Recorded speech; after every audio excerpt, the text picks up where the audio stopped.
He's Jason Whitlock, FoxSports.com, and joins us on the program. JW, how are you? I'm very good, Daniel. How are you? I'm doing okay. I saw one of your columns where you were talking about what's going on, and I agree with you that the most recognizable, marketable college basketball player right now is a woman, and the second most marketable is probably another woman. What suggestions would you have with the men's March Madness? Because right now everybody's all geeked up, and everybody thinks college basketball is great, and it's not. There's a lot of flaws in it, a lot of holes here. But if you're looking at just the tournament itself, what would you do to improve it? Wow. Well, I would not immediately screw with the men's tournament. What I would do is experiment with the women's tournament to see if it can be improved and if there's anything you can learn from that to apply to the men's tournament. Because right now, college basketball has been reduced to a gambling bracket. That's all it is. We spend all year in preparation for our gambling bracket. And so that covers up all the flaws of men's college basketball, and there are many. And, it's been marketed well, it's been propagandized well, and everybody's about to have the most fun because we're going to have these brackets.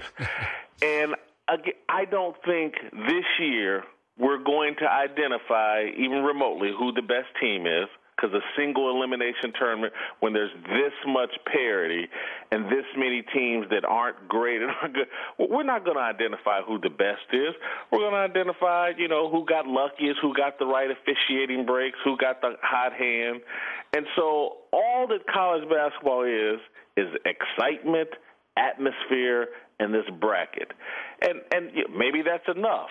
But don't keep handing me that college basketball is the greatest sport and they've got the best way to determine who the national champion is, because none of that's true. But I'm looking at this with the one and done, and if you didn't have the one and done, then we invest in these players. So Brittany Griner is the most popular college basketball player. Skylar Diggins is second on that list. Then maybe you got, Cody Zeller or somebody from Duke. I don't know. But if we invest in them, and as you pointed out, the women's game, they understand that these women aren't leaving. Therefore, invest in them. Make them the focal point. Sell those stars, not the coaches. We're selling coaches in college basketball, not stars. Well, they don't have any stars to sell. And so, yes, the overall, the pie in the sky solution that I dream about is that we get to a point where we're mature and we say, hey, look, this is a business and we need to compensate these basketball players and the football players that generate some money. And we get into a partnership with the NBA and the NFL where the top 100 basketball players that are prospects for the NBA, they get to do summer internships for the NBA where they get paid $150,000 a year. And that may sound, for their summer internship, that may sound crazy, but, I dated a woman that was in law school years ago, and I got my lawyer to give her an internship over the summer at his law firm, and they paid her like $45,000. And this was in, 2001 or 2002.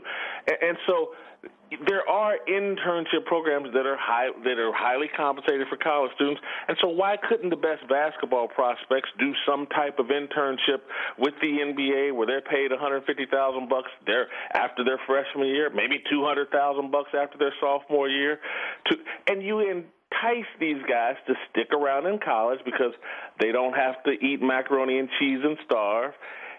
And we get them to develop as stars in the college basketball game, so when they come to the NBA, they're even more valuable. It could help both leagues, the NCAA and the NBA. We got to get these guys to stick around. It's best for both leagues, and it would be best for us as fans. Jason Whitlock, FoxSports.com, joining us. The impact of the Miami Heat. You said must-see TV now, and I think you went on and alluded to the fact that they're sort of saving team sports. Is that a fair assessment of what you said? I don't know about they're reinvigorating team sports. They are making us believe, hey, that every game in the regular season actually matters. These guys aren't just going through the motions. I think this winning streak, now that we're just 10 games away, and they have a legitimate shot, and they're So they're the number 2 winning streak in NBA history.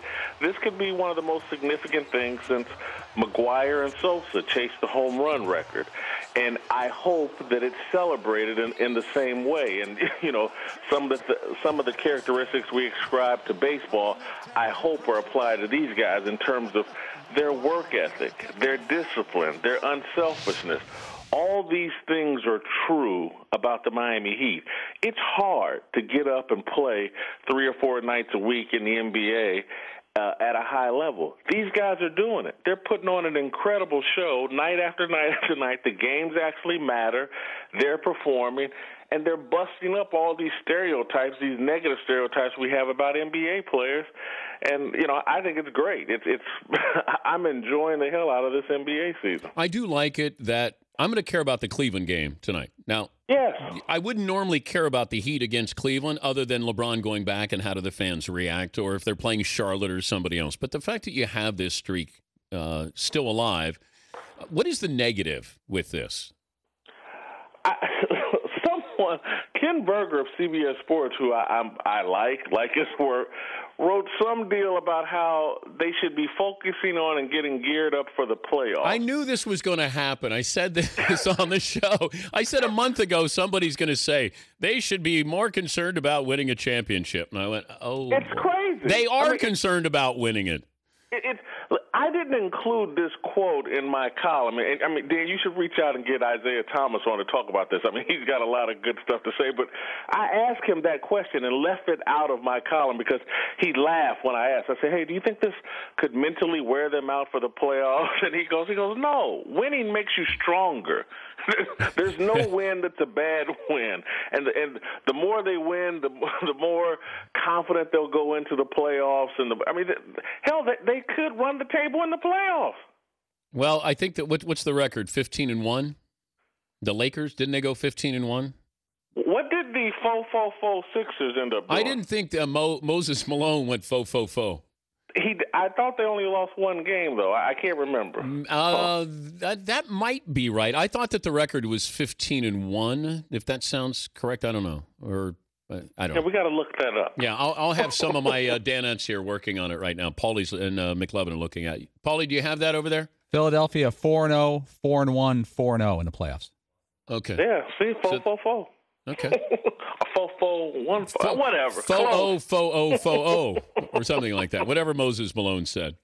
Well, good to talk to you. And I'm curious how this ends. I believe it or not, back in the 70s, after the Lakers went on their 33-game run, they lost a game to Milwaukee, and then I think after that they came to Cincinnati. So I saw the Lakers that year in Cincinnati against the Royals, and they had just come off this 33-game winning streak here. But I remember at the time, I don't think it was celebrated. I don't know how big it was. They were blowing people out. They were so much better than everybody. Now with all of, media, social media, there's more room there to nitpick this, but also, I hope, celebrate it. I'm not sure how this all plays out. That was the NBA in the 70s. That it wasn't nearly as respected as the NBA is now after Jordan and Bird and Magic. So, yeah, I could imagine it was probably kind of no big deal, and only baseball records mattered. Now I think this record has some significance. I think we appreciate it. You played football. The rules on the table here with the leading with your helmet with running backs here. I mean, Jay, what are we doing? Roger Goodell's trying, man, but I don't know how you legislate that. I will say this: the one thing that it calls for, the number one thing I've been saying for 5 years, they need to officiating help from the press box and from the replay. You cannot call this live from on the field. You have to include referees that are watching on television from the press box. Yeah, but I'm going to slow it down even more. Do you realize now we got even more replays as we watch to see if a guy who got into the end zone led with the crown of his helmet outside the tackle box? Come on. I don't think this is going to make it, but I do think, listen, officiating would be helped from television, particularly with pass interference. and particularly with the helmet-to-helmet hits on wide receivers. I mean, these guys are out there guessing. They need help. And I'm not talking about everything coming down to a replay where the guy runs over to the sideline and gets underneath that black deal. They can speed up the replay process. If there were refs in the press box watching live on TV and watching some quick replays, they could help and this process could move faster. I've never understood why the guy on the field has to run off to some little television camera on the sideline and get underneath the hood. That's a joke. Good to visit with you, Jason. Thanks for joining us. Thank you, Dan. Jason Whitlock, FoxSports.com.